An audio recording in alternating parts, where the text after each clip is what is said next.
Can you imagine somebody watching our stuff right now is going to be inspired to do something like that, and they can take it to a whole nother level? I hope so. I think the best way to describe it now is like almost like being a recruiter, recruiting talent. My objective walking out of that interview was to ensure that I ask the questions that I know the community wants to hear asked, right? Wow, that's not the answer I was expecting. You actually got me genuinely laughing right now. Is $1,000 in one card worth more than $1,000 in 20 cards? Man, that's tough. It depends on what's your play.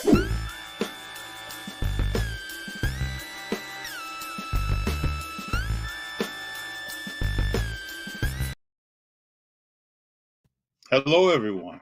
How we doing? What is going on? It's Monday. It's a great day today. I've had a great day. And I have a person that I've wanted to talk to for a while that is here today to say hello. So I'm going to introduce Sam Rothstein. How you doing, man? What's up, Sam? What is up with you? Thanks for having me on. Oh, yeah. Wake and Bake says we're rolling. It's good to have you here, man. I've watched your content. And when I see someone that sparks my interest, I'm like, I got to talk to him. I love it. Oh, yeah.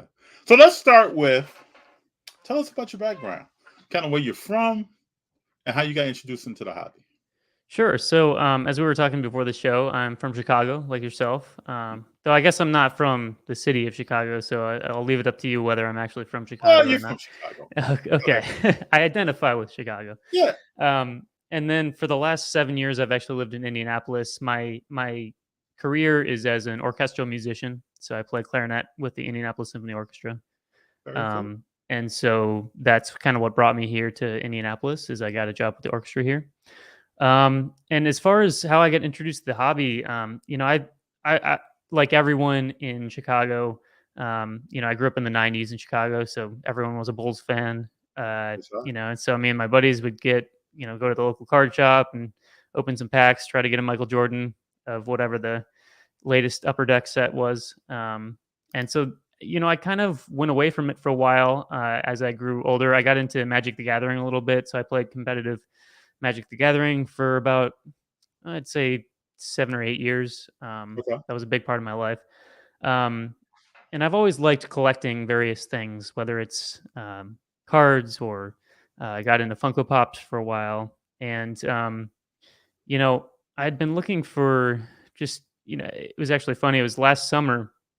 I was sitting on my couch watching YouTube, and I think I had gone down the rabbit hole of the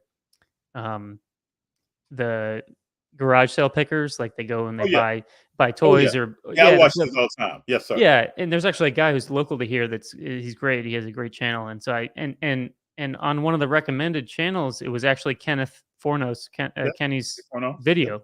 Yep. And so I clicked on it, and I was like, "Oh, sports cards!" I had no idea that it had blown up so much. I had no clue.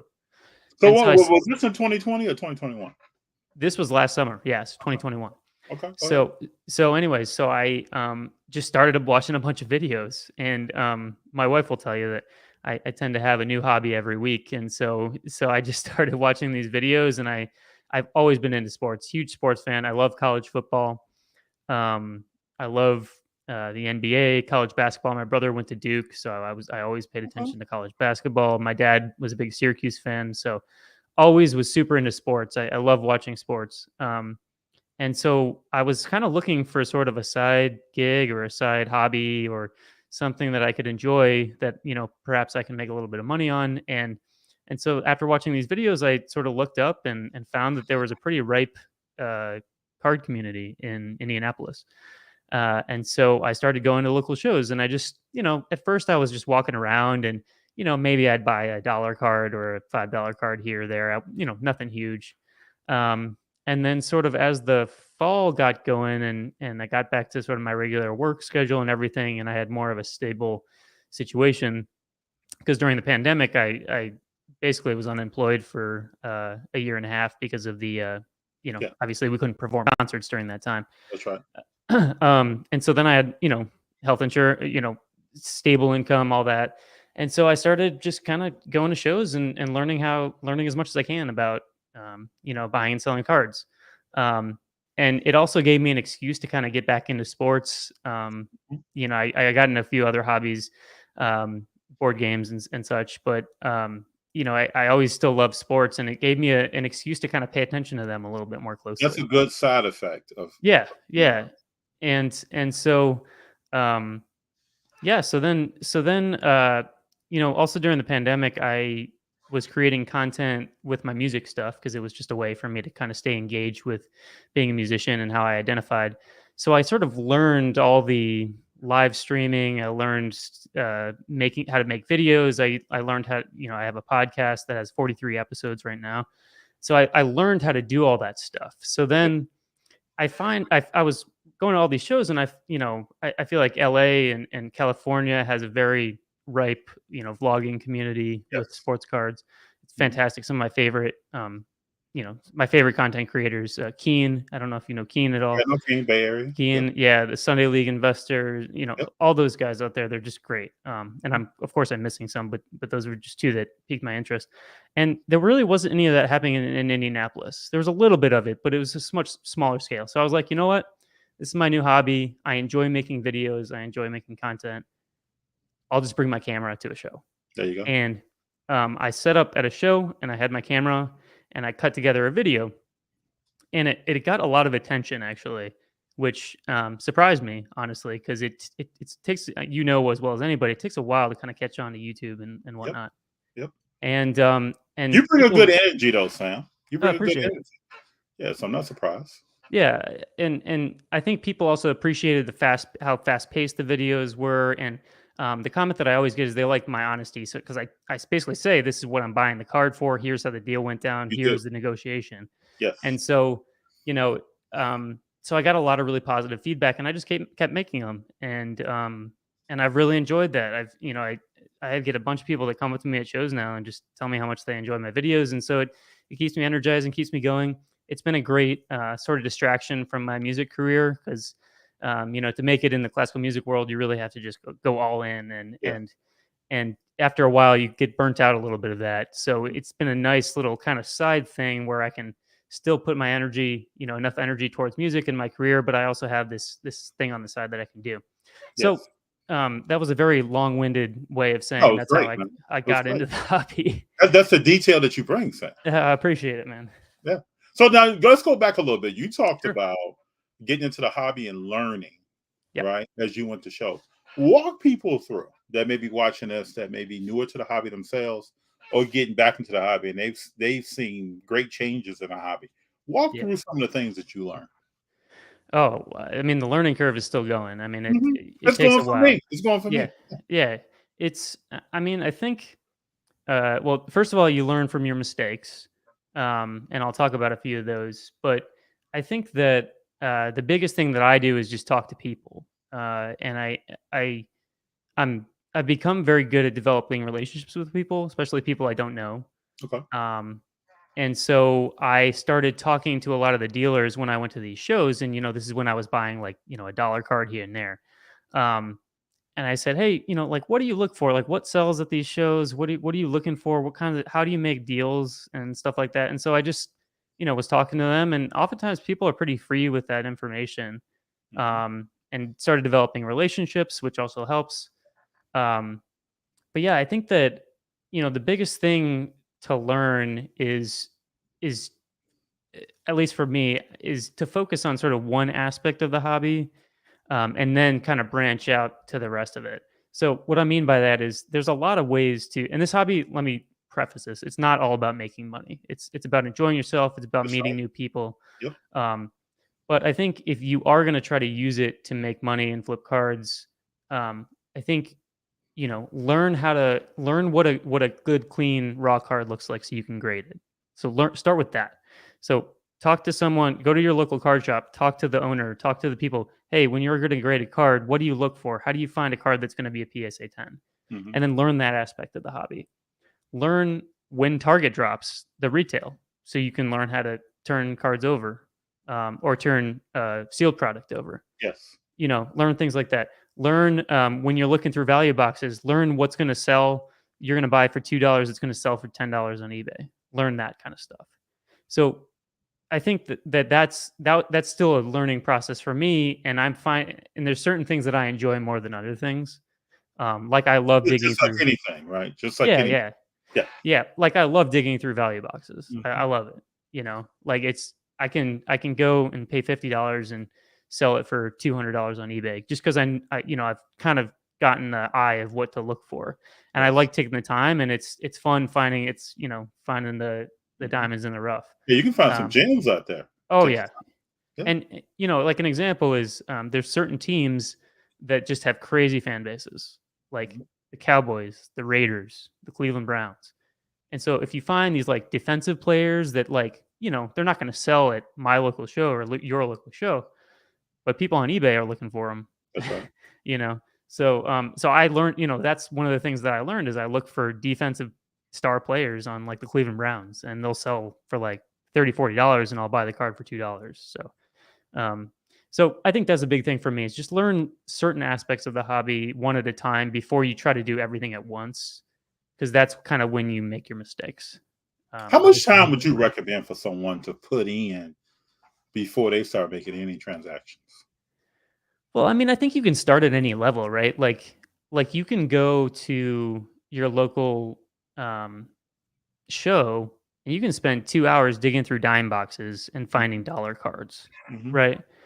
So if you could say you want to bring $5, I'd say probably most people could drop $5 on cards and try to turn it into 10. Yep. So I don't think there's really any um, barrier to entry in terms of that. Okay. I would say before you start buying cards for any significant money, and I'm not like some of these guys. I don't go buy, you know, 5,000, 10,000, Mhm. $20,000 cards. Like it's not in my wheelhouse. Um, but for me, like $300-$400 is a lot of money, That's and significant. so Yeah. yeah, and for most people, it's. I mean, I'm stable and everything. It's not like it's a huge thing for me, but it's definitely like a decision I'll think about Yes, sir. before I give Yes, someone sir. $300. So before you start buying into these really high end cards, make sure you know what you're getting into. And I think that was one of my big mistakes early on is a lot of the things I heard from like the big influencers and big YouTube is you got to trade up, right? You got to trade up and get bigger and bigger cards. Well, if you're trying to make money, that's not always the best thing to do. And so just learning when that's the correct thing to do and when it's not the correct thing to Mhm. do. And making sure you're comfortable with those decisions before you make them. And I think that's what's cool. We got Stack and Sale here saying, Oh, hey, buddy. yeah, this is great hearing Sam's perspective from someone who got back in the hobby just last year. I enjoy watching your videos because you give a perspective of patience. You're working deals, and you work other deals, but you're working deals that you gotta have your patience hat on. If you can see a $5 card become a $15-$20 sale, that's a totally different perspective than a lot of either content or the message that people talk about. Yeah. Very patient. And I think that the other thing, if I had to give any advice, is only spend money on something you like. I mean, Speak on that. Yeah. yeah, and the reason why is for me it's a mindset thing. Like I've bought cards before that I was totally uncomfortable buying because it seemed like a good deal to me, Like for example, and this wasn't I got a really good deal. I bought 3 vintage cards Okay. about 2 months ago. I know nothing about vintage. It's Okay. just he was a friend. He's like, "Hey, I got these cards. I just want some cash to, I'll give you a really good deal on it." And he did give me a good deal. I wanted to get rid of those cards so fast because I was so uncomfortable having them. What'd you pick up? It was a 58 tops mantle, Mhm. uh, or sorry, the All Star mantle. Yeah. You know what I'm talking about? The one with like Yeah. the red or the white dots or whatever. Yep. It was a Roberto Clemente of some kind. I don't remember what year, Okay. but I was just so uncomfortable with Were that. these graded raw? No, they were raw. They were raw. So Okay. my original plan, and actually the guy who sold them to me, he's like, you should definitely just grade these and like you'll do really well on them. but I was so uncomfortable with having them that I just wanted to get rid of them as soon as possible. Okay. And so that to me was a big lesson in like only buy things that you like, because if it turns into no value, you will still be satisfied and able to enjoy what you have. And so that's kind of when I'm looking to pick up new things, I really only buy the stuff that I like. I buy the players that I like. I'm not going to go out. I don't really know baseball that well, so I'm not going to go out and buy a bunch of, first Bowmans of prospects that are going to be in the majors in 3 years, because I just don't know anything about it. And You I and me would just, both, sir. You and me yeah, both. I do all the research I can to understand what's happening there, and it's right. still the unknown out there. Yeah, and a lot of people, that's what they enjoy. But I know a for lot of me, people. Yep. just because someone tells me that this player is going to be good, my mindset's going to be different with that card than it's going to be if I buy, a 2008 Kobe refractor. Like that, I know about. That I'm happy to hold on to. That is a sport that I like. It's a player that I like. And so for me, it's just a mindset thing. It's like if I buy cards that I don't like, I just want to get rid of them as fast as possible. And that's not necessarily, speaking of what you were talking about earlier, that doesn't contribute to the patience aspect of it. So what are the sports that you're really into? Is it football and basketball? Yeah, mainly football and basketball. My two favorite leagues are the collegiate football and NBA. Those are my two favorite leagues that I pay attention to. I'm also a big UFC fan. Okay. So I actually got into the UFC stuff pretty early last year because, and this goes along with being a fan of sports. I was sitting there watching this F1 stuff take off like crazy. Mm-hmm. And I was sitting there seeing UFC champion, first year Prism. You can get a numbered first year Prism UFC champion for like less than $100. And there's like Obi Toppin Prism rookies at a $199 going for like $400. It made no sense to me. Yep. So I started buying a lot of UFC stuff early on. And that's one thing too. If you pay attention to sports that not a lot of people know about, all of a sudden people catch on and the hobby catches on, and then you can do pretty well on it. Now, what are the steps you go through? Because I usually talk to people about this. You talked about watching sports. Mm-hmm. How much of your preparation for what you want to buy is the actual eye test of what you're watching? Like, how much sports do you watch? How many highlights do you catch? Yeah, I'm a box score guy. So pretty much every night before I go to bed, I'll check the NBA box scores and the NFL box scores. Mm-hmm. That's just I don't know. It's just a habit. So I'll kind of poke around and see if there's an interesting game or interesting matchup. I'll watch the recap on YouTube. Mm-hmm. So one guy that I was on, and you can ask people about this, and it's true. I was on two guys early in this NBA season. I was on Anthony Edwards and I was on Desmond Bain because I watched them in the summer league. I watched them last year, and I was like, these guys are poised for a big year. And I love LaMelo, but I always found that he was kind of like, he's more popular than he is like a true, like great basketball player. I agree with this. Yes. He's a great player. Don't get me wrong. And, no, he is. Not hating on him at all. I saw him play live twice this year, and it's incredible. But I think Anthony Edwards is a superstar. I saw superstar caliber out of him. Desmond Bain, at the beginning of the year, no one was paying attention to him, and I was like, man, people need to be watching the Grizzlies. You got Jaren Jackson Jr., John Morant was poised for the year 3 bump. Being from Chicago, I watched the Derrick Rose year 3 bump when he won MVP. You remember what happened there? Yeah. Oh yeah, he won MVP that year. Mm-hmm. And so I see a lot of parallels from when I watched sports when I was younger and the current crop of players, and I try to kind of pick out, okay, who's on what team and who's poised for kind of a breakout season. Now I don't hit on all of them. None of us do, but at least we're going through a step-by-step process. Yeah, but those were the kind of two guys that I targeted, where I was like, okay, I'm cool holding these guys or picking these guys' cards up and holding them, and I believe they're going to keep their value and raise their value as the season goes along.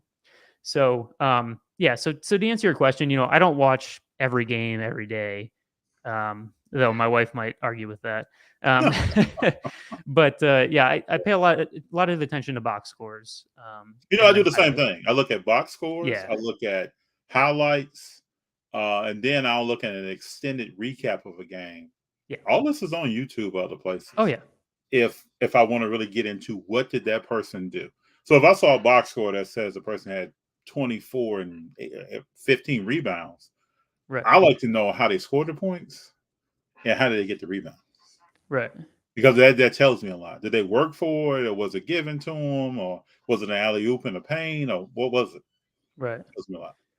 And the reason why I'm so high on Anthony Edwards is because, well, first of all, I was watching him at the beginning of the season just to see what he did, and he was like top first like 10 games. I want to say he was like top 10 in scoring in the Oh league. yeah, oh yeah. I remember that. And he kind of evened out as the year went on. Mhm. But I was watching this kid and like I love his he's got a sweet stroke. He's very smooth.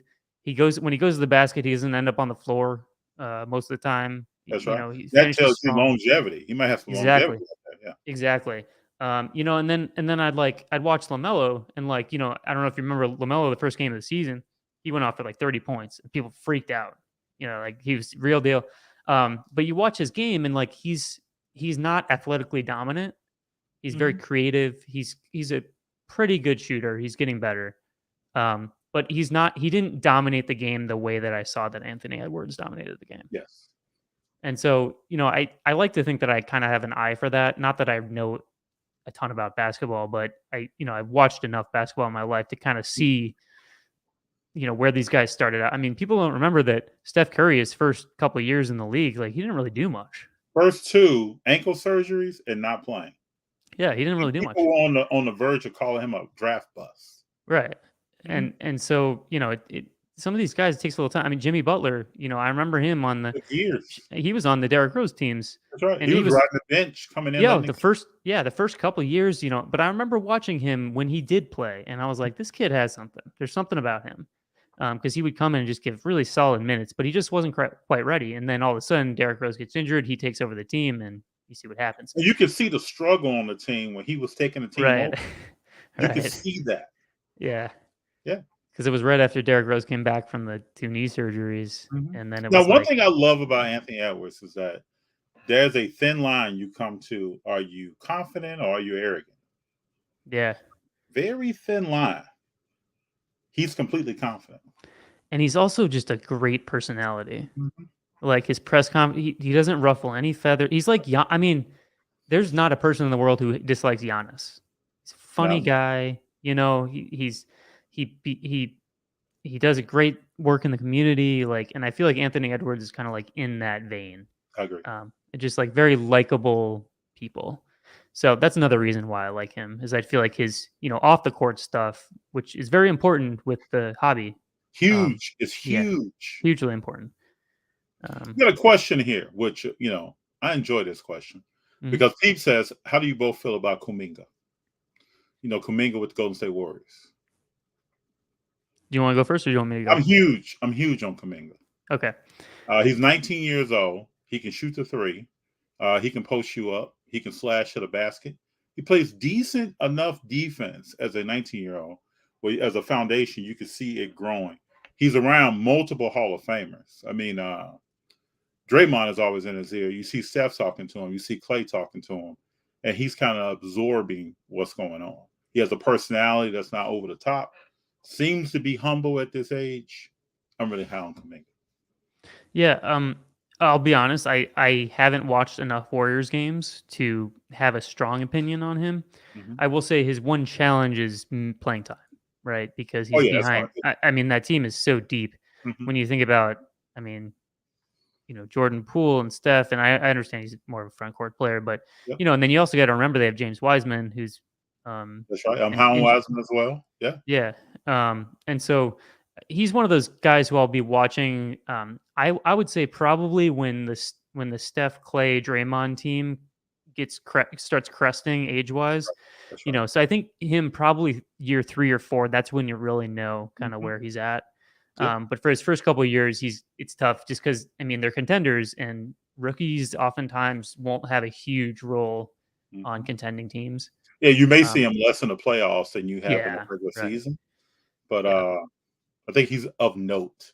And you got some young players that are out there that, like we talked about, it need some time, like Giannis did, to really show what they're going to do. But he's already shown some promise. Yeah, still got to let these guys develop and see what And they I do. think, I think this year's rookie class is really undervalued. Like I think people are kind of hating on them because last year's was good and the years before that was good, and the year before that, obviously.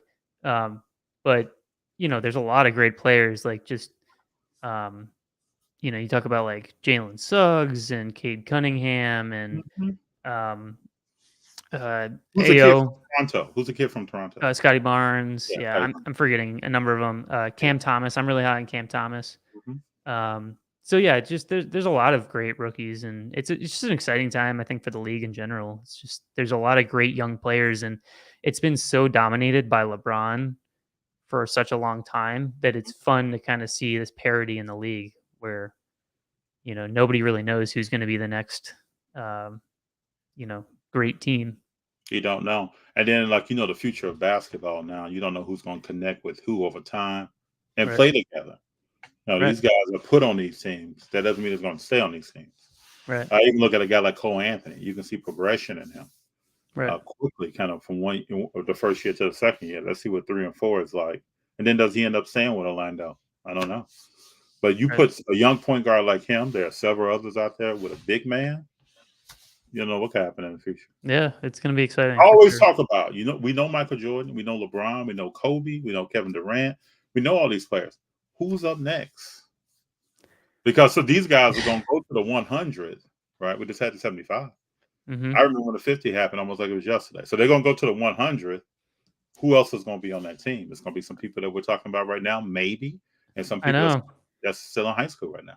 I was going to ask you this because I knew I was coming on the show, and I know NBA is your sport. Who is in your top 10 Oh, all you time? want to jump Yeah, into this? because I made my list, so I was just Oh, you curious. did. Oh, you Yeah, did. yeah, and I don't Oh. know. There could be somebody that I'm forgetting, but I feel pretty confident in my list. Okay, so in my top 10, I have Wilt, Steph Curry, Tim Duncan, Elijah Wan, Oh, that's Bill, the one I missed. Bill Russell, Kobe Bryant, Kareem, Magic, Oscar Robertson, Michael Jordan. Okay, so LeBron's not on your list. He's gonna be 11. Okay. But go ahead. Tell me your top 10. Okay, so mine is and I forgot Tim Duncan because I might swap out someone for Tim Duncan. Okay. So I've Michael Jordan, Steph Curry, LeBron, Mhm. Magic Johnson, Larry Bird, Kareem, Wilt, Kobe, Shaq, and Giannis. Giannis is more just like looking into the future. No, But I Giannis think, is right. Giannis is right there. I agree with that. yeah, he's right there. He's right Shaq was the one that I was kind of like iffy on. there. Mhm. I think Tim Duncan, Bill Russell, obviously. So, anyways, I was just curious. I like your list, man. Yeah, no, it's I'm also a little biased because I have a lot of the younger guys on there. Mhm. Well, this is what I tell people all the time, right? Your list is your list. Mhm. That's what I tell viewers. I've told people over the years, and that's what's so cool about making a list is that it's your individual list, and then everybody has a reason why they put certain people in the top 10, top 15, top 20, and where they're ranked on that list. There's a reason why. So it just promotes, for me, it promotes good conversation. Right. Because Sam, I couldn't make your list. I could sit down and try, but I Right. can't make your list. You can't make my list, and that's what adds to the conversation. Yeah, for sure.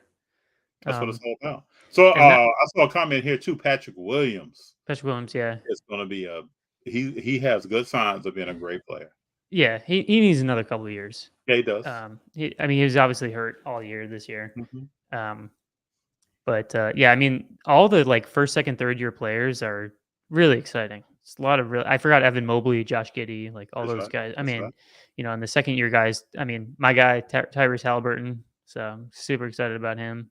I was kind of shocked that the Sacramento Kings moved Oh him. yeah, me too. But I was happy about it. That shit still shocks me. Yeah, yeah. I don't know what they were thinking, but I'll take it. So I mean, they see him every day in practice. It's like, but yeah. he's gotten to Indiana and played well.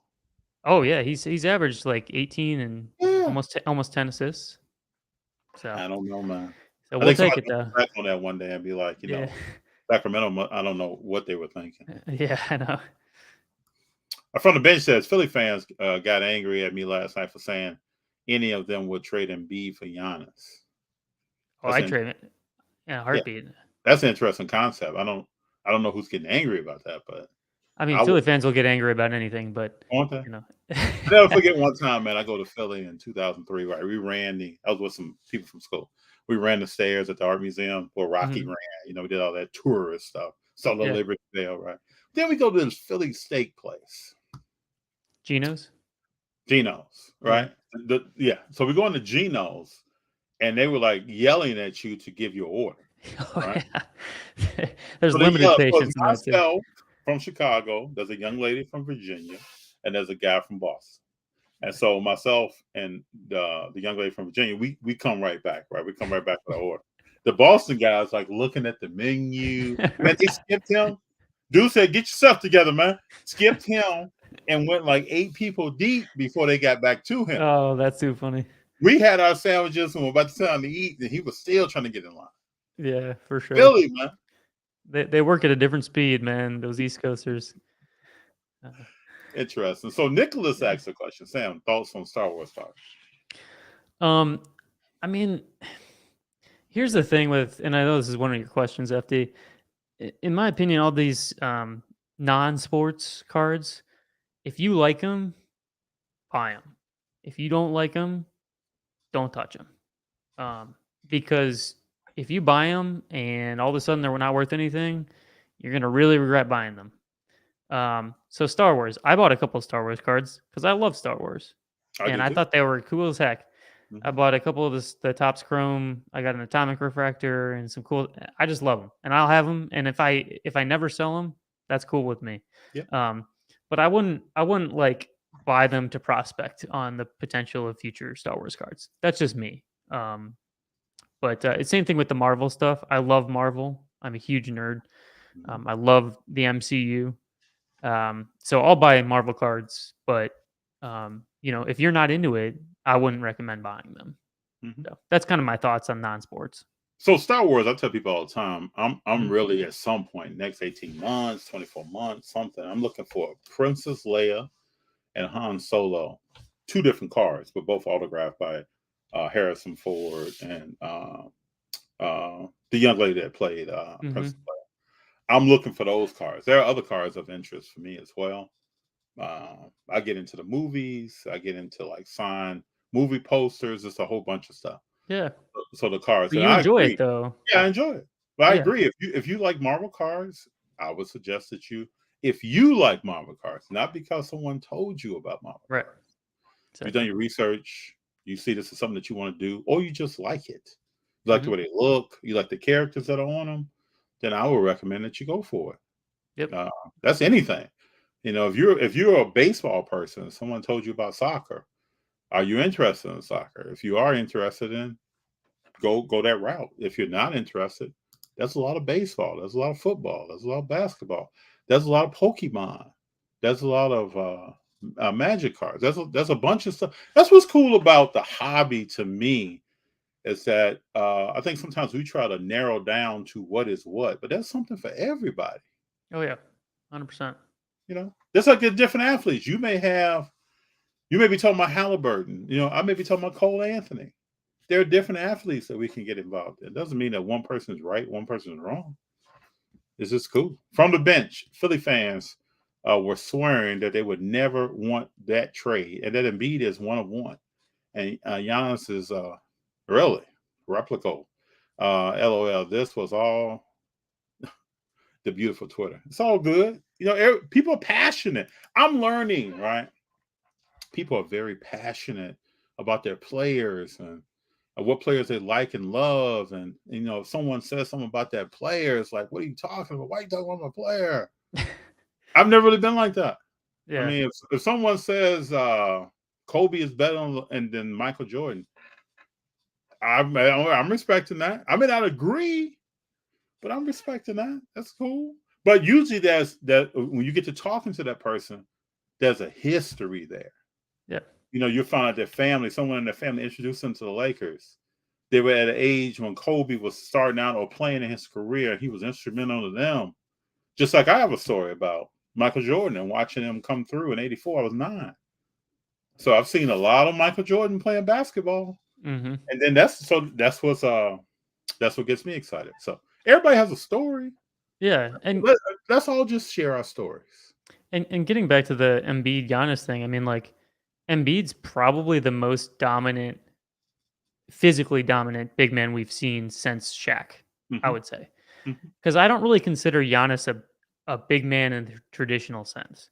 Giannis is one of the most unique basketball players I think we'll ever see, because he's too big for guard or smaller players to guard him, and he's too fast for bigger players to guard him. So he's kind of this weird. He's like the tweener that finally worked out for a team. Um, and so But you they're remember him different. when he was drafted, though? Oh yeah, he was this. Somebody had vision to see No, that guy. no, nobody did. I mean, who Yeah. knew? Yeah. So, so they're just different players, and it's funny. Like I bet none of the Philly fans would trade Embiid for Giannis, and I guarantee you none of the Bucks fans would trade Giannis for Embiid. So Yep, I agree. it's where you're at. I agree. Yeah, for the bench says agree. Collect what you love and players you enjoy. That's what it's all about. Yeah. Pringle, Carrie Fisher. Kerry Fisher. That's Carrie right. Fisher. I was And blanking let's on not that forget Carrie Fisher and the Blues Brothers as well. I mean, she That's right. did more than Star Wars, right? Can bring Yeah. it back to Chicago, Sam. That's right. That's Yeah. right. So Demetrius I grew up with, Sam, says the challenge, also from Chicago, the challenge for some people is the intersection between fun collecting and profiteering. Yes. Do you guys think money has ruined everything? I don't think money has ruined everything. I think the change in the market from 2020 and 2021 may have brought some people in looking for certain things on a financial Yeah. basis. But I don't think that's going to ruin the overall collectability of cards and how people see cards in the long run. Sam, what do you think? No, I don't think it's ruined everything. I think there's certain aspects of it that are challenging. Talking to a lot of people now, it's actually pretty hard to buy cards now with the intent of making a profit. It's quite hard. Yeah, it's difficult. You have to be very creative, and it's Yes. built on a lot of it's frankly built on relationships. Yes, it is. And it's just built on just um, your outlook of collecting. So if you're trying to, if I'm trying to get quick flip, and you're trying to hold long term, there's margins there for both parties. Yep. If you're trying to trade out of something and I'm trying to liquidate something, there's margin there for both parties. So it just kind of depends. But I think there's a notion that like flipping has ruined the hobby, or flipping has, like retail flipping has poisoned everything, or the breakers have ruined the market. And I really disagree with that, because the reason that your cards are worth something now and desirable is because of those people. The And then I reason, always say too, right? Flippers are moving cars around this country. oh yeah, There are cars I see in LA that I've talked to the person who has them, and they're selling them, and they'll say, "Hey, that car came from Dallas, or I was in Florida, or I was here. I had cars in LA." yeah, and you need everything at every level in order for the ecosystem to work. So you need people, you need the breakers to drive the price of the product up, right? Because you hear, and I remember this when I did Funko Pops, is like there would be like a limited to 5,000 pieces, right? So everyone wanted it, and you get on the store, it's like the shoe drop, or I never got into sneakers, but it's like that. So you get in the online store and it drops, and people don't get in there, like, oh man, I really wanted to get this. Funko ruined everything. And it's like, well, the only reason you want it is because it's numbered to 5,000 pieces and you didn't get one. If everyone got one, you wouldn't have any interest in it. Yep. So it's the same thing with product. Like you need the breakers and you need the retail arbitrage to drive up the price of the individual cards, right? Mm-hmm. Because if everyone could open silver lamella prisms, nobody would want it because everyone has it. It's not worth anything. The supply is too high. So I think that you need the end game collectors. You need the people that hold long term to increase the scarcity in the market. So it's an ecosystem where you need everyone at every level in order for it to work, in my opinion. So Sam, like, what is in your PC? What are some cards that you have? I actually brought some here. Oh, there you go. You're gonna Yeah. bring out some.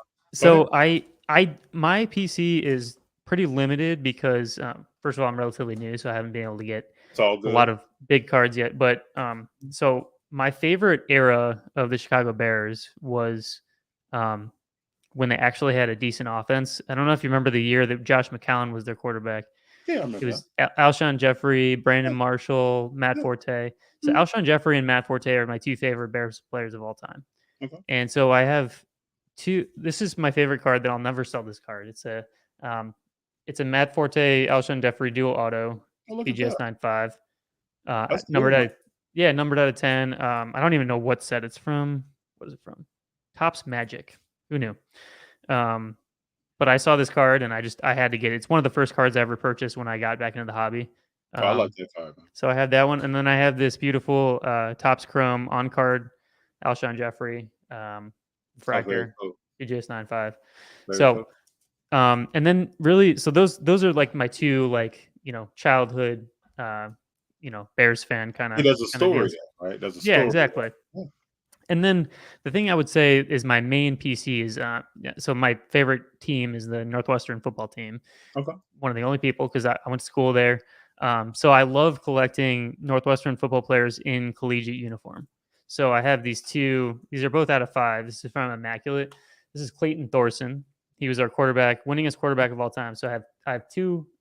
I have 1 out of 5 and 2 out of 5. So if anyone knows where the other 3 are, let me know and I'll buy them from you. Yeah. Yeah, but they're cool. I mean, and the thing I love about these too is like they're not that expensive. So for me to PC it, I'll enjoy it, and I don't have to spend $1,000 on Clayton Thorson. You know what I mean? So those are kind of my, and I have some other Northwestern football players in collegiate uniform. There's not that many of them because not a lot of them make it to the pros, but the ones that are really cool and they're really memorable for me. I got a story for you. So between my Sure. junior year and senior year of high school, I went to a football camp on the campus of Northwestern for a week. Stayed on campus, ate in the dorms, and tried to make a name for myself when we went out. We had people from Indiana, Ohio, Michigan, all around the Midwest at that camp. Some people went to play pro. The Seahawks head coach was an assistant coach at Northwestern at the time. Taking back, the Tennessee Titans quarterback coach was a quarterback coach at Northwestern at the time. Your head coach had just come from Colorado. Oh, Garrett Barnett. Cool, yeah. It was real cool, man. It was cool to be there for a week. It was cool to spend time around those coaches. Yeah, and actually, so the new offensive coordinator for the Giants, Mike Kafka, he's a former Northwestern quarterback. And I met him a couple of times. He's a really nice guy. So like I've been looking for his stuff. I don't think he has any cards in collegiate uniform, but just that kind of stuff. It's like just a memory that I love. Yeah, that's cool, right? Justin Jackson plays for the LA Chargers, running back. He's our all-time leading rusher. So I've been looking for some Justin Jacksons. Those are a little harder to find because he's one of the more popular. That since the 90s, the number of Northwestern players in the NFL has greatly increased. Oh yeah, the team's much better. Yeah. Oh yeah. Just recently we had 2 first-round picks. Rashawn Slater, left tackle of the Chargers. He was an All-Pro. Yeah, I watched him play. Yeah, he's a good player. And Greg Newsome is a cornerback for the Browns. He was number 1, or he was a first-round pick last year. So yeah, it's cool. I don't know. I enjoy it, and it's nostalgic for me. Some of my best friends came from school, so it's fun.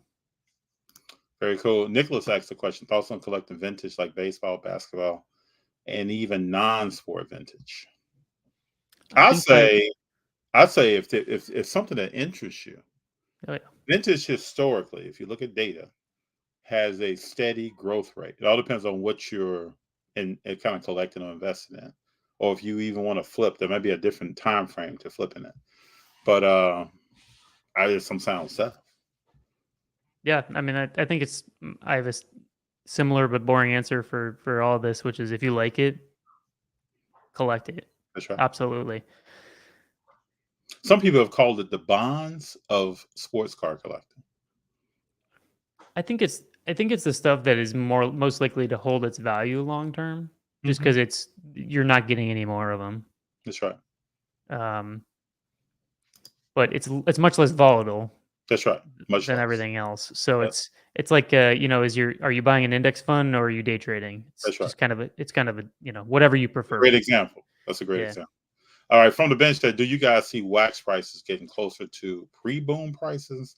Since not only the top 1% of hits justify the price of the boxes.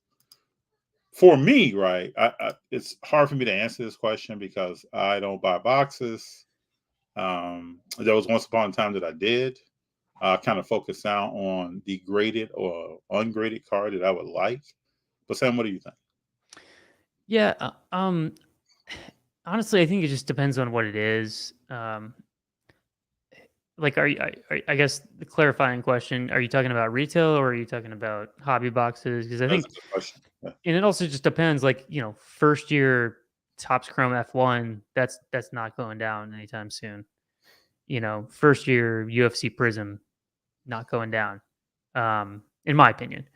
Um, but if you're talking about like all these off, random off brand sets like Flux and what are the other like absolute and like random ones like that. I don't necessarily think that maybe that stuff would see any long term stability in the prices, but it also just depends on the draft class. It depends on who's in the box. So like the 2020 NFL class obviously is huge, and so that stuff's not going down anytime soon. That's with Burrow and Herbert and Tua and those guys. So yeah, I think it just depends. Yeah, And the draft also class and probably also how the hobby embraces that product. yeah, exactly. And I think that, the demand for breaking is just going up. So the more and more of these boxes that are being broken, the prices are just going to keep going up. That's true. So especially the hobby boxes because they're the ones that have the numbered stuff in them. So there's a limited amount of them. Yeah, from the bench says Matt Forte is super underrated. I Oh, was a he's the huge best, man. He's the best. fan of Matt Forte, man. Oh, he was so good. Ink, paper, wax collector said, "Don't sleep on Alex Ovechkin." Yeah, I don't think anybody is. I mean, Hall of Famer. he's a Hall of Famer. He's doing stuff that no one else is doing since Mhm. he started hockey. So,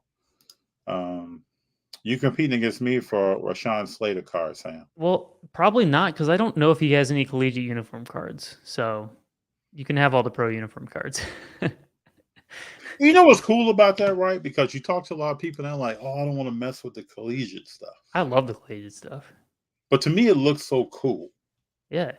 And you won't get a more passionate fan base than a collegiate fan base. You And the talk about like patches and some of this stuff, it's like banana. yeah. And when we talk about like Ole Miss and like Auburn and a lot of those schools, like, oh, Iowa, like they only care about True. college teams. University of Iowa. Oh That's yeah. it. That is it. I had some friends who went to school there. Demetrius went to school there. Had some cool. friends who went to school there. So let's talk about when you're at shows. Do you ever bump into any content creators? And what is the conversation like when you see people? What are you talking about? Yeah, so I haven't really run into any yet, honestly. Yeah. At Do you, least since do you travel, or are you primarily in Indianapolis?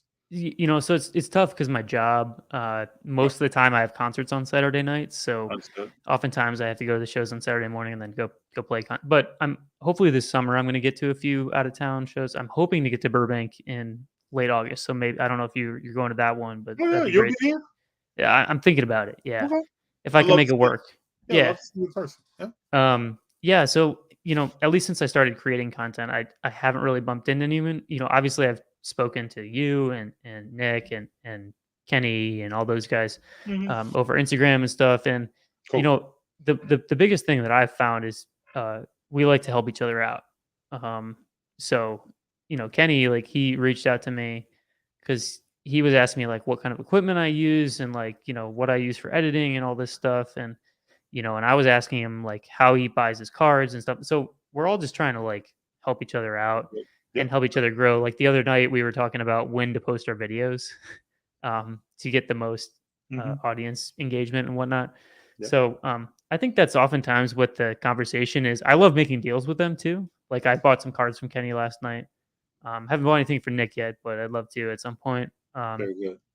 So yeah, everyone's just really helpful and welcoming. It's not we're not really competing for the same space. We're all sharing it because we all shout each other out and share each other's content and stuff. So That's what it's all about. That's what I anticipated your answer being. Mm. Yeah, that's really what it's all about. yeah, it's fun. I think anytime you're doing something, the more you can idea share and ask questions of people and have them ask questions of you. It just navigates and helps overall. Oh yeah, for sure. Yep. So who's you're in the baseball and football. Who are your Basketball teams? and football. Oh, basketball and football. Who are your teams? Who are the teams that you're like, I'm a fan of this team? Yeah. So Northwestern football, Northwestern basketball, Syracuse basketball, Duke basketball. Family ties, right? Yeah, family ties. All those are family ties. All right. From the pros, obviously the Bulls. Grew up with the Bulls. Though it's not looking too hot this year. They Lot had of a good injuries, year. a lot of stuff going on. Yeah, they had a good year, and then they ran into Giannis. The Bulls and the Bears. I will always be a diehard Bulls and Bears fans. And then obviously I've lived in Indy for 7 years, so I used to live 5-minute walk from the Pacers Stadium, so I would go to games all the time. A couple of years ago, I got married and we moved up a little bit farther north, but we still go to Pacers games and Colts games and stuff. People just love those teams here, so I'm Colts and Pacers fans too. And then baseball, I'm a Cubs fan. Sorry, FD. So good. I root for the Cubs and the White Sox. Yeah, I do too. I root for like in 2006. I was really hard on the White Sox train. This year, I'm going to be hard on the White Sox train. So as long as they're not playing each other, it's all good. All good, right? Yeah. So yeah, I'd say those are probably my teams. I know it's a lot, but that's who I choose to support. Yeah. A lot of people have. I mean, family. You talk about family ties, man. Yeah. Yeah, that's strong. That's one of the cornerstones of sports itself. Oh yeah, for sure. I mean, I sit here as a Cubs and Sox fan because of my parents and the story about how they got together and all that's tied into that. So I completely understand. Yeah. So when we talk about Fanatics, right? Fanatics has made some purchases, made some declarations about what they want, how they foresee the hobby going in the future, some things they like to do. The whole Fanatics umbrella. What are your thoughts on that? Cars coming. You can talk about anything.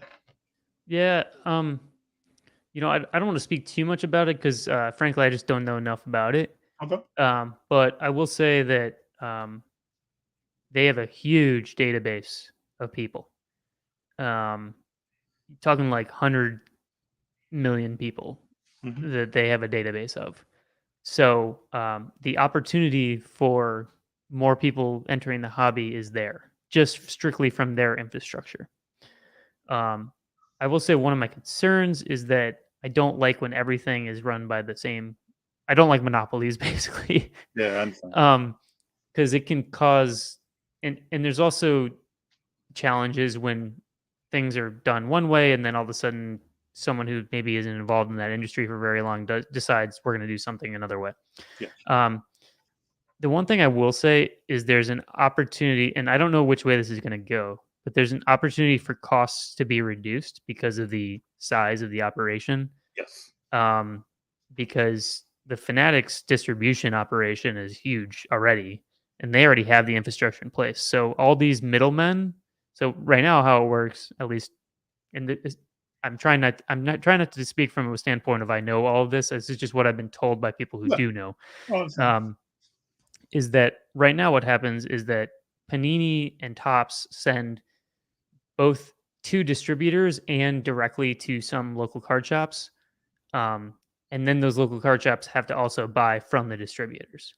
So it's my understanding that with Fanatics, because of the infrastructure, they won't need to have those distributors. Yes. So the opportunity to streamline and reduce the cost is there.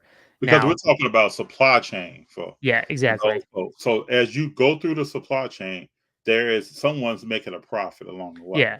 Then the end user pays for that whole string of exactly. So less people are going to need to take a cut of it, but that could also turn into, I did an interview with Andy Albert, who's the owner of IndyCard Exchange here in Indianapolis, one of the best LCS in the country. And he said when 2014 Topps Chrome Football came out, Topps asked everyone how many boxes they want. And that's the year with Johnny Football and that draft class. So Odell Beckham, that class. And he said they ordered so many boxes. And by the time, and basically Topps just printed everyone got everything they wanted. Okay. And so then when they got the product, it was immediately worth half the amount that they paid for it. So that's the kind of thing that I'm concerned about with the streamlining of the operation. So I hope that they are smart enough to kind of control the supply to a certain extent. And I know that's probably not what people want to hear. But again, as we were talking about, that's what drives up, or that's what makes the singles more desirable. Yeah, that's what creates demand, and Yeah, demand exactly. affects pricing. Because if everyone can get it, nobody's going to want it. And That's right. it's not worth anything. And then the So- hobby is smart enough to figure out how much product is actually out there after a while. Right. Yeah. So, I guess that's my concern. But to be honest, I don't really know all that's going in all of this. So I'm happy that the athletes are getting paid more. That I'm happy about. I will always be for that. Because really they are the product. Okay, yeah. Yeah. So so we'll see. I mean, it's really all up in the air. Again, I just don't know that much about it, but from an outsider's perspective, that's kind of how I've seen it. I understand. So now, when you conduct a deal, right? Kind of speak on how much are you using comps, or is it more of a conversation about the cards, a stated price, and then you talk through that price? Like what kind of steps do you go through when you're doing a deal? Yeah, so the comps definitely come up a lot. But I think one mistake that's made, and I'll give an example of something happened today, is that comps aren't always an accurate depiction of what the card is worth. So, excuse me. So I bought recently a Jordan Poole out of 42 Pink Pulsar PSA 9 Oh, okay, rookie. nice. Yeah, and I got a really good price on it. Okay. But the most recent comp on it is from March 6th, and it's an HGA 9.5, and it was like $172 on eBay. Okay. And I don't know if March 6th strikes any bells with you, but that's about a week before Curry got injured. Mm-hmm. So that was the last sale of that card. Yeah, he was still really back on the bench because Clay he wasn't give playing. everybody some background. Clay was back. He wasn't really playing like he was at the beginning of the season, and then Curry goes down. Yeah, so then he's playing more now. Yeah, so after Curry got injured, Mm-hmm. His prices doubled because he played. So his silver prism doubled. Mm-hmm. So I had a couple of people interested in this card, and they kept pointing to that comp. And I had to explain. I was like, well, his silver prisms have doubled. The last PSA 9 out of 199 did 350. So we need to work out a price somewhere between that and, so I think people get caught in comps with low numbered cards that just don't have that many sales. True. So when you start getting the cards that are, out of 50 or less, or even out of 100 or less, it's not the same as a John Morant PSA 10 Prism rookie where there's 20,000 of them. So you can go to any dealer in the room, and each one of the dealers has 5 of them, and they're all going to be like $230. I mean, that's the price of the card. Mm-hmm. But whereas like a card out of 42 or 1 of 1 or a card out of 5, it just kind of difficult. Yeah. So I do try to, make sure that comps are involved, and I base my prices off of those comps, but there are other factors to it as well. So when you're like in your market, is it taboo to check comps right at the table, to pull up car ladder, to look at eBay? Or how does that happen in that market? Yeah, I don't think so. I mean, I don't mind when people check. I mean, I try to price my cards right around comps, but I won't lie. I mean, like, there's certain cards that I have that I'm fine holding on to, and I'll price them a little above comps. Okay. So if people want to trade into that card or buy the card, they're going to have to pay right at comps or a little above in order for me to sell them that card. Because, like I have some Mahomes rookies right now, and like I'm not really inclined to sell them at current comps. I'd still probably make money on them, but those are the kind of cards where, like, in a month, they're probably going to be worth 25% more. So I'll have them in the showcase in case someone's, especially trades and stuff, because trades are easier to do. Yeah. But I'm not gonna just give it away for what the current comp is. So it just kind of depends. I don't think it's taboo. Some people are less willing. Like, I know there's some dealers around me that they won't sell a card for less than it comps for. They just won't do it. And so I just don't buy from them. And so it's just, but I don't think it's taboo. I mean, I don't mind when people look up the prices of my cards. Sometimes I have them wrong. Sometimes I priced them on Thursday and there were 3 sales on Friday and they're worth That's true. more or That's they're worth right. less. So it just changes. And like, I always want to make sure people feel comfortable. Like, I'm not trying to pull a fast one on them. Another perfect example of checking comps is I had an Evgeny Malkin, Speed of Hockey, John Belaya. Okay. And the last sale of it was like $100 or something. And it was, I think, in January. It was a while ago. And so that was before the Marvel craze. It was before the PMG craze. And so I felt comfortable that like my lowest I was going to take on the card was 130 because I just felt like that was about right. And sure enough, someone bought it for 150. So it just depends. You just, like, with scarce cards, you can't really take, I mean, you can take the sales into account, but I don't think it's the end all be all. It doesn't necessarily mean it's what the card's worth. It doesn't necessarily mean that that's what you should sell the card for or the value you should trade the card at. So let's go back a little bit. I think we talked about this earlier, but let's speak on, I'm going to get your perspective on the building relationships. And now we just talked about comps and the buying of a card. Let's talk about how building relationships with someone is important and why. Yeah. So, in the hobby, I mean, a lot of people get to know you and they get to know what you like to buy and they get to know how you deal. And oftentimes, I have friends where I'm like, I'm not interested in this, but you should go see so and so because they might be interested. Mm-hmm. And that comes from building relationships. And the way that I usually try to do that is, first of all, you have to learn how to talk to people.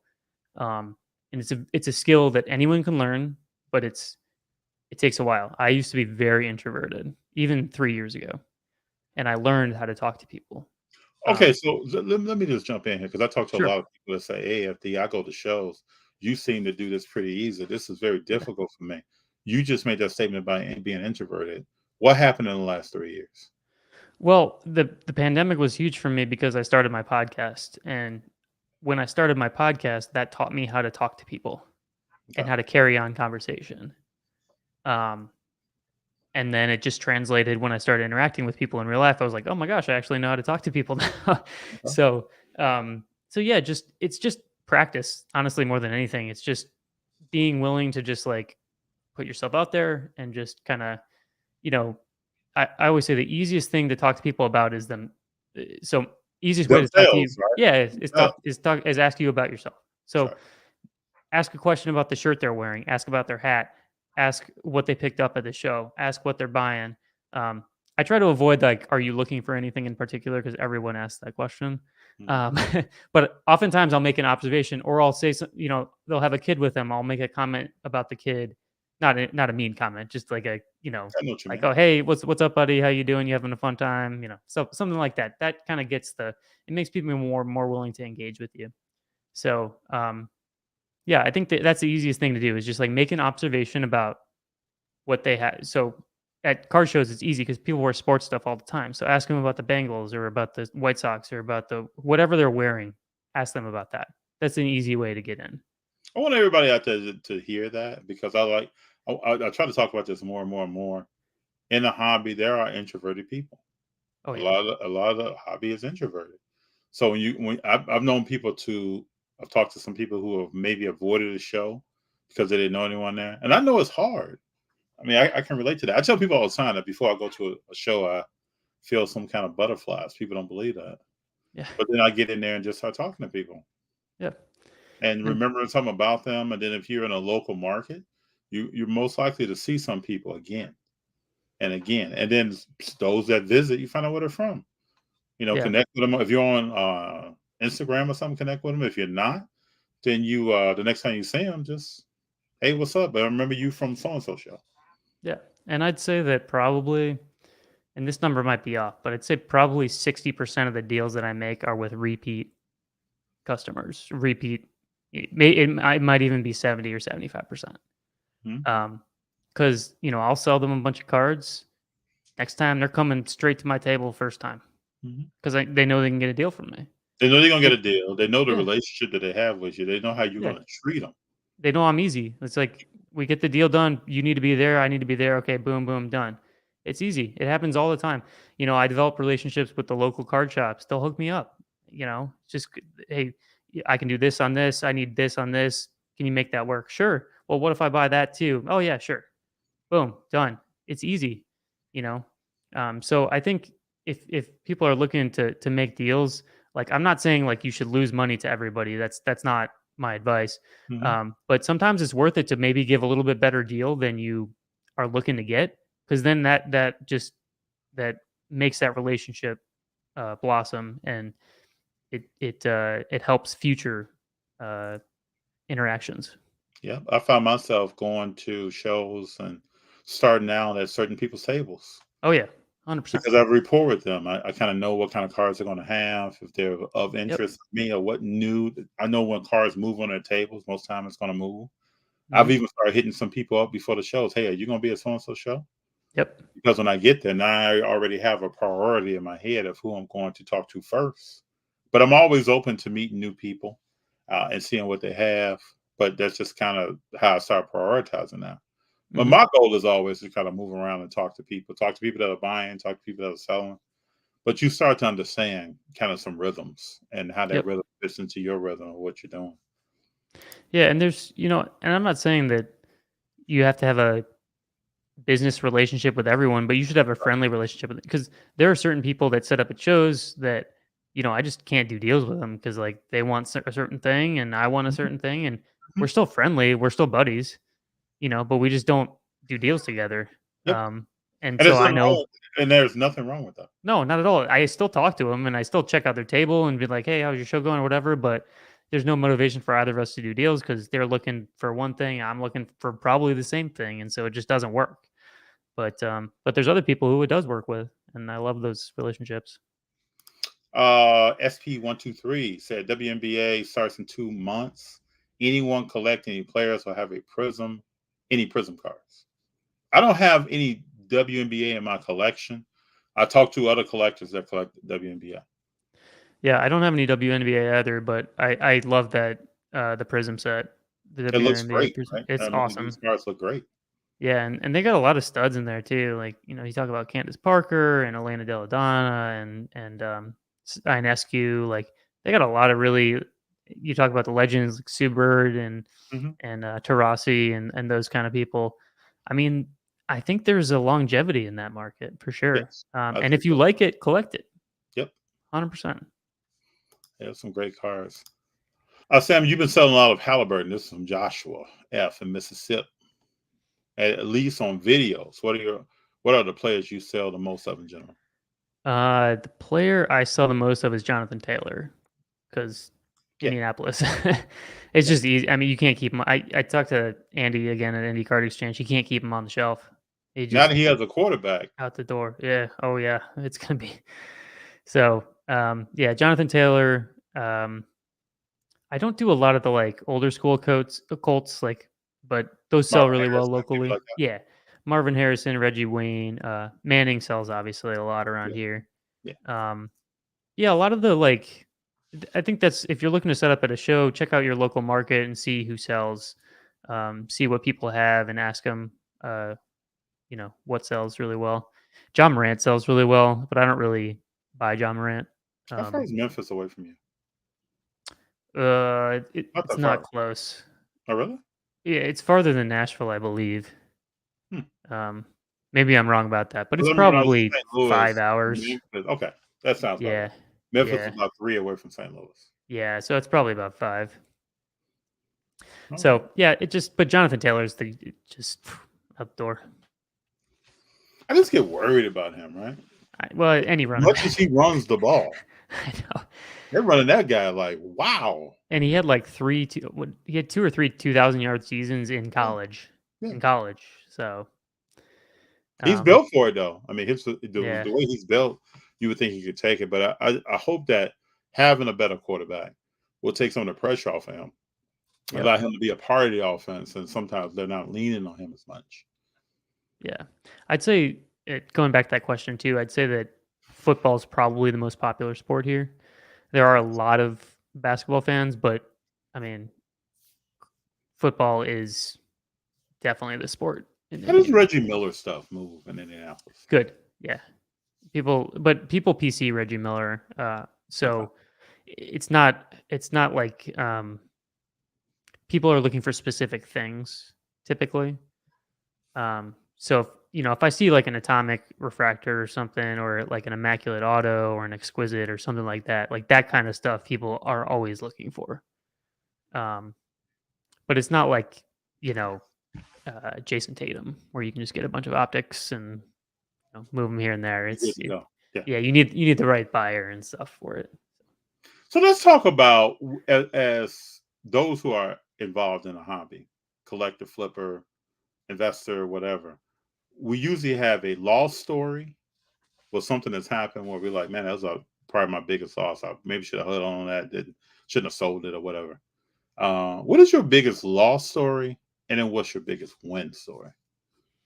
So, my biggest loss story, and I don't have too many of them, thankfully, but um, it was just a mistake I made early on where I just traded up into a card that it was last fall. I traded up into a Luca card, and it wasn't like a base prism; it was a short print. Mhm.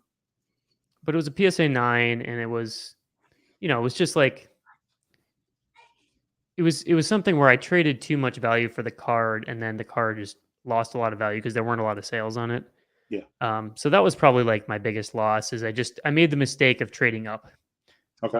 And that's pretty much all my biggest loss stories were from trading up.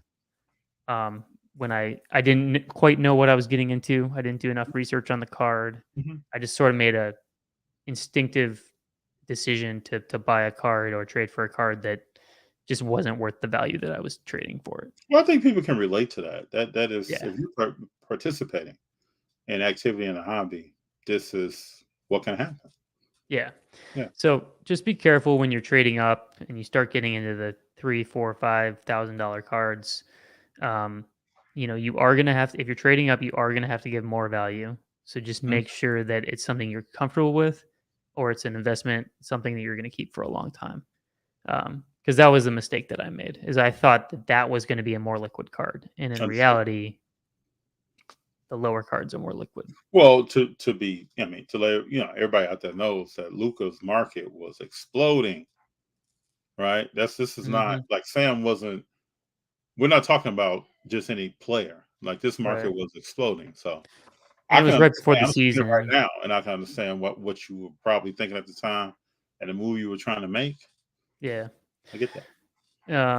Yeah, and then I'd say all of my biggest victories are probably um, just on buying raw cards and grading them. To be honest with you, Mhm. I think people shy away from buying raw cards. But I prefer to buy raw cards because you can do so much more with them than graded cards. If you talk about comps, I mean, a PSA 9 of this is worth this, a PSA 8 of this is worth this. But if you have a raw card, could be a 9, could be an 8. You could grade it, you could get a 10. I mean, and so there's a way that you can manipulate it in a way where you could be winning or you could be losing. It just so for example, like I have a Giannis base prism right now. And the PSA 8s are at like 475 and the PSA 9s are at like 800 and the PSA 10s are at 1500. I'd rather just keep it raw than grade it. Because then I can kind of be like, well, it looks pretty good, but you can take the risk and grade it, But also, is your buy-in on that card is much lower, right? If you have that exactly. eye, yeah. So it's so there's I'd say the biggest trade that I made that I profited on, which I'll give a shout out to my buddy Shane because he's awesome. But it was before the basketball season. I had a PSA 9 Trae Young Prism Silver, Okay. and right around the time they were about $400. And so I traded that for 2 Conor McGregor numbered prisms. Hmm. So it was out of 249, it was a red, and then out of 199 was a blue, and $50 cash. Right after the season started, that Trae Young went down to about $250. Yes. I graded the blue McGregor. I sold the red McGregor for $160. I graded the blue and it got a 10. and I ended up trading it for about 750. So that was Now, a pretty was good there win. anything on the red that you looked at that you thought I might not want Yeah. to grade this card? Yeah. Yeah, there's I mean, when I looked at both of them, they looked pretty good, and then I got home and I re-examined them, and the blue one was really clean. The red one of the corners was a little iffy, and I'm very picky when I grade stuff. Like I'm pretty much only going to grade stuff if I think it's going to 10. Mhm. And so I was willing to take the risk at that point on the blue one. But yeah, so that was probably my biggest win, individual win, I would say. Well, see, Um, those two are real stories. You're talking about losses and wins. I felt like when I asked you this, I wanted people to get some real stories, right?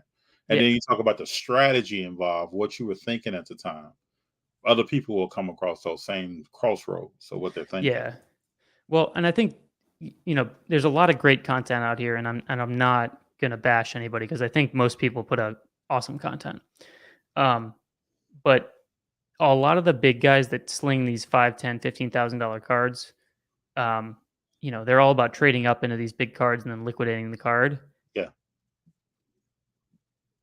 Be careful with that because it's not so. It's easy for them to liquidate it because they have the connections and they Mhm. have the following and they have the ability to travel to big shows with the big buyers. Most of us do not have that. That's So right. for me, when I set up at a show or I go to sell cards at a show, the cards that I sell are between $500 and $300 typically. Maybe every once in a while I'll sell a $500 card, but most people, if they're going for the 7, 8, 9, $2,000 card, they're going to be looking to trade into it because people just don't walk around Indianapolis with $20,000 worth of cash buying cards. It just doesn't happen. Most of the country. Most Yeah, of the country. exactly. Yep. So be careful with that. There's lots to be learned from a lot of the YouTubers and a lot of the influencers, but it's not necessarily like trading up isn't always good for you. I think I'll just warn that. Great way. That's a great way of putting it. Yeah. I respect that. And thank you for saying that. Welcome. We got a question from Joshua F in Mississippi. PSA, BGS, SGC. What are your thoughts on those grading companies? PSA, obviously the flagship. Now that they have the $50 level opening or open, I'm going to be sending more stuff to them for sure. But again, I'm very picky about what I sub. So I need to make sure what I sub plus the $50 fee, I can at least make my money back on a 9. Do you ever have anybody review your cards before you send them? Yes. Okay. So I look over all my cards myself, and I have submitted cards myself. But there's a guy that they hired at the card shop who, for $1 a card, they'll review your cards. Can't beat that. Totally worth it. Yeah, and he'll tell you what's wrong with it, or he'll be like, "Yep, looks good. It's probably going to gem," and send it in, and then you can submit it right there. So it's great for $1 a card. Can't beat it. Yeah. It is mostly to confirm my suspicions Mhm. more than anything else. So PSA, great, and especially at the $50 level, awesome. BGS, I've never subbed anything to BGS. They've been a little weird recently on some of their subgrades, like with centering and stuff. So I think unless I have like a thick card, I'll probably avoid BGS. Okay. And then SGC is fantastic. It's $25 a card most of the time, depending on who you sub with. And the last SGC order I sent out, I got it back within 28 days, door to door. That's good to know. And super honest grades. All of them came back exactly the grades that I thought they were going to come back. I really like their slabs, and actually their values are they're bringing a They're premium holding now. strong, right? Yeah. Yeah. Yeah. So Yeah. the SGC 10s and the SGC 95s are going for more than PSA 9s. So just something to keep in mind. Dexpo said, I just bought a super refractor Charlotte Flair. Nice. It's a nice card. Yeah, that's a nice card. Nice card. So do you go to Colts games? You go to Pacer games? Yeah. I'll go to like probably one Colts game a year. And then Pacers games I'll go to all the time because they're pretty easy to get to and tickets are cheap. So You checking out the Bulls when they come to town? I have before, yeah. I didn't go this year. Again, scheduling is sometimes tough, but yeah, I went to the Hornets. I saw the Bucks this year. I think I went to one or two other games, but yeah. So Sam, are you playing sports growing up? Define play. Did I participate in sports? Yeah, Yes. did you participate in something? Yeah, I played basketball. I played tennis, and I played I did bowling. Um, Hmm. so those were kind of my main sports. I wish I had any sort of athletic ability at all. Unfortunately, I do not. Okay.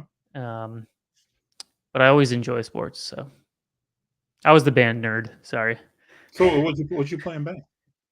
clarinet. Yeah, Clarinet. Okay. yeah. That's my instrument. So All right. I respect the band. appreciate it. G, who edits content, was in the band for almost 2 years. Uh-huh. Um, and then Haley, who went to UCLA, was in a high school band, played piano, other instruments, went and was a kind of a leader in the band at UCLA when she was there for 4 years. So we Oh, got cool. band love, man. Oh yeah, that's good. That's good to hear for sure.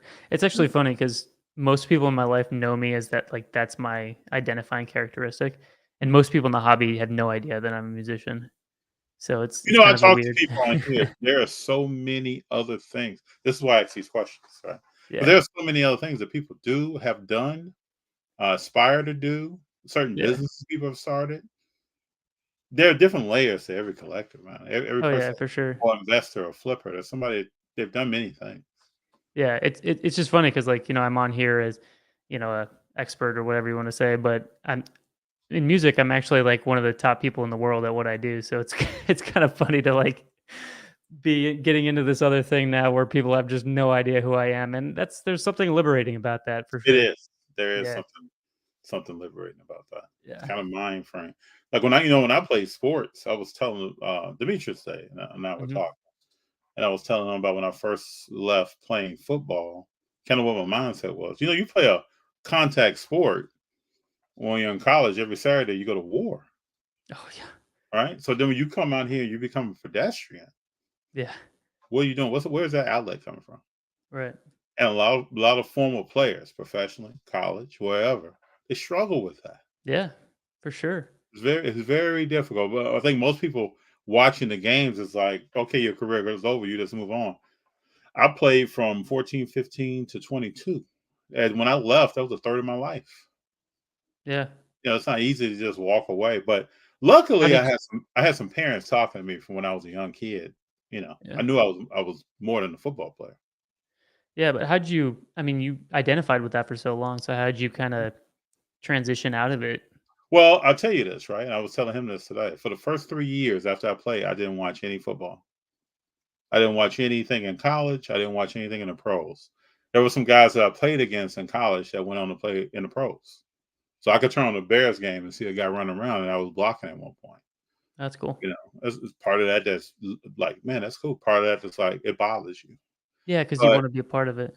yeah, but then like I was telling Demetrius today, is that you have to sit down and think, right? If I was in any other country in the world, I'm not a football player. Right, Right? That sport doesn't exist anywhere else. right. So I've walked away thinking like I'm more than that.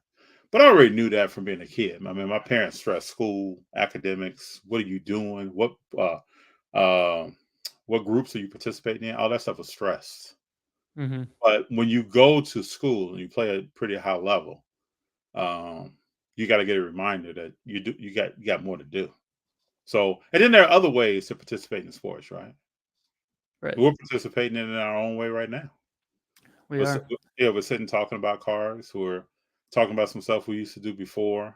And I was lucky enough. Well, I tried to bring the pain, Sam, when I was on the field. So I never had a broken bone, never had a knee surgery, never had anything scoped, Mhm. anything. Part of that is because you're very lucky if you play sports at a high level, and that does not happen. Yeah, So I know that I was lucky. So then I moved on, did other things, went back to school, worked, did other things, and you can find reward in those things too if you just look at it and don't absolutely. don't don't judge yourself on something else. Just be your own person. And I take pride. We got taught early, my brother and I, of being our own people, not following anybody, not trying to be somebody else, being comfortable in your own skin. And I think the more people spend time with that, you're not worried about the rest. Yeah. When I played, I don't even really talk about football a lot. My last game was in the late 90s. We're in Mhm. 2022 right now. Right. What I'm saying? I don't even talk about that. There are people that are grown now. or weren't even born yet that are grown when I started playing ball. Right. So I've moved on to other things. Rolling with FD is one of them. Yeah. Now I'm trying to teach my sons. G is learning a lot of stuff, getting out, meeting people, and my 6-year-old Junior is going to more shows now and learning more stuff, meeting people, greeting people. It's not even about the cards yet. Shaking people's hands, talking to folks. I didn't go to my first show until I was about 14 years old. He's able to go at 6. So that's a win for me, right? That's better than pulling and blowing the hole up. You know what I'm saying? Right. Yeah, you're right. Much Very better. cool. We got Nicholas says, I was surprised to notice the values of CSG slabs, especially with the new labels. I think people are embracing the new labels. We were at the Mint. We had a chance to talk to CSG. But since being there, I've talked to several people. I think people are enjoying the new labels. Yeah, I've seen a picture of them. I haven't really dived into, whether it'd be worth sending some in there or buying them or whatever. But, I'm sure, SGC, we were talking about the same thing 6 months ago. So we'll see kind of where that Right. ends up. We were. Yeah. Besides PSA, I love podcasts. Does the other grading companies upcharge on higher value cards? I think so. Yeah, I think so too. Yeah. Everybody wants a piece of the pie now, Oh, yeah. From the bench, you mentioned a podcast earlier. What's the name of it? Oh, mine? Yeah. Yeah, it's called The Candid Clarinetist. It probably won't be of interest to most people because it's about clarinet stuff and music, but it's called The Candid Clarinetist. Very cool. Brendan, my high school band played Rush. There you go. Respect. Can't imagine playing football during the leather helmet era. Brendan, people don't know, right, that college athletes died. They passed away doing games. That is horrible. Just think about that. That's horrible. And I was talking today about the concussions that I've seen. The people that have been destroyed on the field. We had one guy got hit linebacker on a punt return, and he was so out of it that he ran to the other bench and tried to sit down. Now, those were the days, Sam, where you said, just shake that off. You have a coach or somebody tell you, just shake that off. It's not the same way today. Yeah, that's good. That's a good thing. That's a good thing. That's a great thing. Yeah. That's a great thing. That's taken more seriously. And when I played ball, it was about maybe a hip, knee, ankle, some structural happening. But it's good today that we think about more than that. Best advice Sam gave. This is from Joshua. Put your raw cars in Pro Mode One Touch. Have you seen those? Mm-hmm. Yeah, they're nice. They are. Yeah, I like them a lot better than the Ultra Pro ones because you can put the penny sleeve in the One Touch, so you don't have to worry about your card moving around or. Yeah, the whole moving around thing is moving around and getting damaged. I've been at shows where someone's trying to open a card, just jumps out. Yeah, so the Pro molds are great. Highly recommend. Very, very good. Very, very good. Is there anything, Sam, we did not touch on today? Well, I just wanted to say for you, I started watching you before I started my channel, and I just really appreciate how positive you are and what the energy that you bring to the hobby. And I think that it's really easy to get caught up. And this is one of my goals for my channel and my content and my brand in general. Is I just always want to be positive. I don't want to inject any kind of negativity or shed any negative light or share anything negative about this, because 99% of the people that are in this hobby are good people, yes, or at least well-intentioned. Mm-hmm. And so I think you deserve credit for being one of those people that we should look up to. So keep doing what you're doing, and it always brings a smile on my face to see one of your videos. So thank you. Yeah. Well, what I tell people all the time is that we do what you see us do is what I was doing before we ever pull a camera out and start pressing record and editing anything. Mm-hmm. There's nothing about Rolling with FT that's embellished. It's kind of there are some things in there. There are many different levels to it to me. There's some things my father taught me to do when I'm at a show. When I first started Sam, he walked the shows with me. Oh, that's cool. And he would be in my ear. I was a shy kid, right? So I didn't talk to a lot of people. And he would be in my ear as we approached Jim Brown or somebody else. And telling me stats about that person from before I was born. This is why people, I'm gonna say, I don't think I've ever said this, and I think people don't understand. This is why I pay so much respect to what happened before I was born. It's because of my father. He always talked to me about what a player did. Bill Russell, Oscar Robertson. And then I went back and spent time really diving into film and watching people and understanding how would their game translate to today. What could they do? He was always that person. I remember seeing Jim Brown, and he's telling me about the 1965 championship game and how Jim never played in the Super Bowl. He's telling me different stuff, right? So I remember that when I go to a show, how to engage people. I was the kind of person saying, well, I will go into a show and go straight to get your autograph, and then I'm gone. Yeah. That's it. That's it for me. And he would be like, what are you doing? There's people standing around. You got to talk to people. I'm like, well, I'm like 15, 16 years old. Like, what am I talking to people for? He's like, you'll learn over time. He was the first person that wanted to take pictures at a show. So you see me in a show taking pictures or talking to people, I'm always asking somebody for a picture. Sometimes I get looks from people like, why you want to take a picture? It's because of him. So those are the things that I got taught at show. And it was like my father's etiquette, right? When I go to a show. Nobody else told me that. It was just him. So when I started going to shows by myself, and then later in high school, my mom would come to shows with me. And she had her own rhythm. And she also wanted me to engage with people and talk to people. And she would get to the table and really talk to the athletes. I remember one time we met Dan Marino. My mom was talking to Dan Marino. And then he turns to me and says, you got a cool mom, man. I mean, a lot of moms, you're not like your mom. And cool. I remember one time she went to a show and got, I should post this picture on Instagram. She got Eddie Matthews' autograph for me. And I wasn't even in the state. But those are they kind of planted a seed and kept nourishing it, kept talking to me about stuff and getting me out of being quiet and talking to more people. So now when I hit a show and you see Rolling with FD, it's like it's all that mixed in with what I would like to do. And then that's what, it's cool to take G and Junior out now to kind of do that same thing on the next generation. So I appreciate your kind words, because it's all about where I came from. My first show was on 183rd and Halsted in Chicago. They don't even have shows out there anymore. It was way south. So we used to go out there, and this was a time, I remember, I'll tell this story. I don't know if I ever told it before. I remember going to that show. I'm a teenager, and it was like a long line to get an autograph, and I was going for Ernie Banks, right? So that we left the items to get signed. And so then when I come back, they tell me, I think your bat and your poster is in that room in there. So I get in the room and I'm walking around and I'm looking. There's a bunch of stuff everywhere, like just a bunch of autographed items from different players everywhere. And then I look ahead of me and there's Ernie Banks sitting at a table signing an autograph. Just me and Ernie Banks in the room. So I walk up and he says, hey, young man, what are you looking for? So I said, well, I'm looking for something signed by you. It was a big poster and that was a bat. And he tells me, I think they're sitting over there. So when I go pick them up and I come back, I have more interaction with everybody. You don't have that today at a show. Shows are totally different now. You're right. Yeah. It used to be so lax, so chilled. You could spend time with the athlete. Nobody was tripping off of that.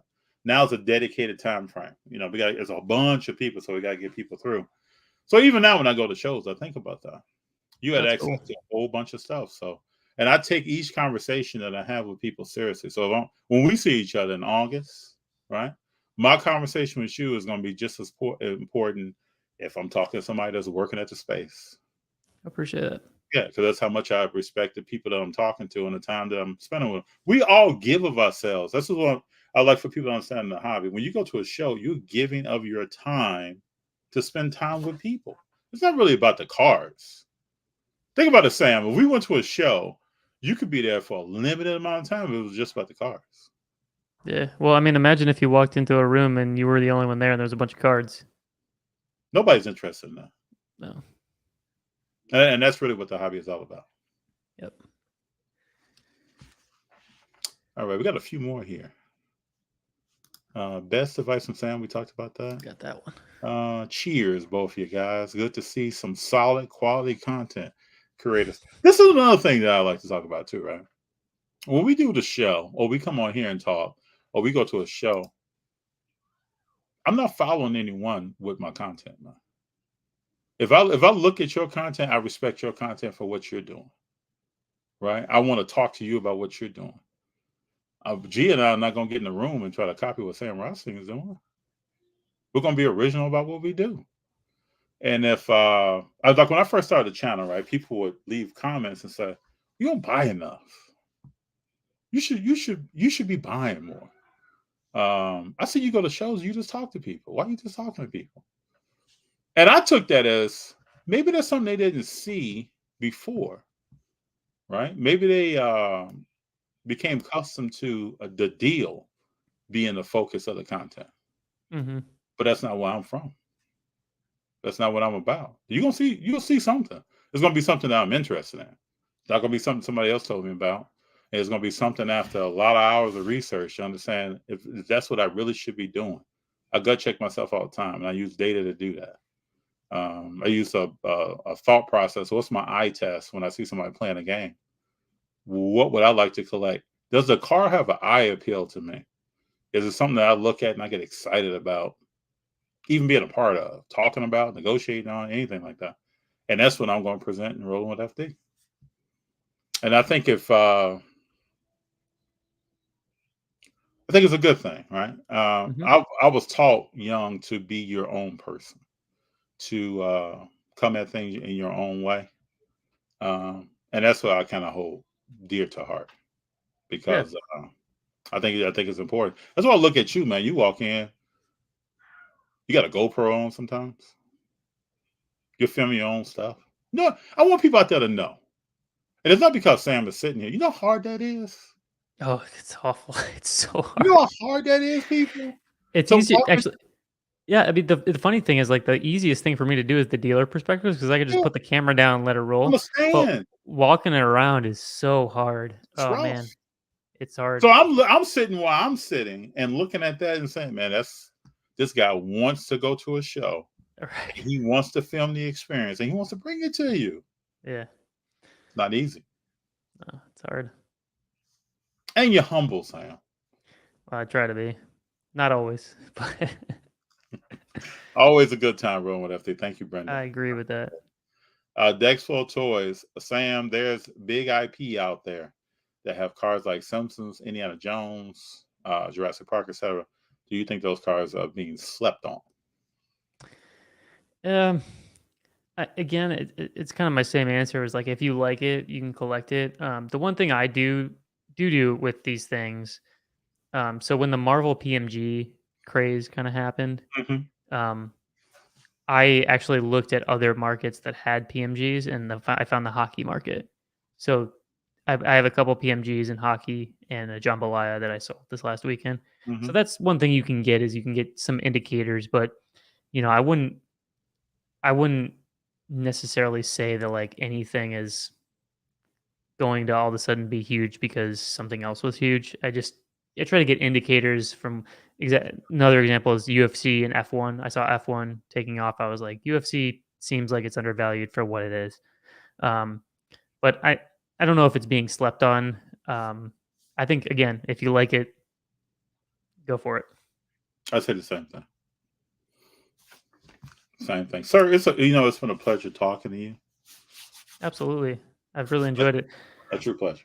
I will say that I'm kind of an old man. I usually go to bed at like 9:30, so it's a little past my bedtime. I know it's only 7:30 by you.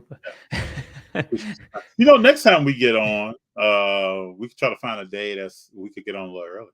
Oh, it's no big deal. I mean, I'll just go right to bed. But I like I said, I always enjoy watching your videos. I love how positive you are, and I think you're a true gem of the hobby. PSA 10. Thank you, brother. So, yeah. I appreciate that. I think the same thing of you. Appreciate that, man. Same thing. Yeah. Well, yeah, it's always a pleasure talking to you, man. It's good to be on with you. I look forward. Hopefully, you can make it out in August. I look forward to spending. I hope so too. Kind of kicking it with you a little bit, Yeah, definitely. We go grab a meal or something. Yeah. Hang out a bit. Yeah. It'll be fun. We spend a little time with G. G. Yeah.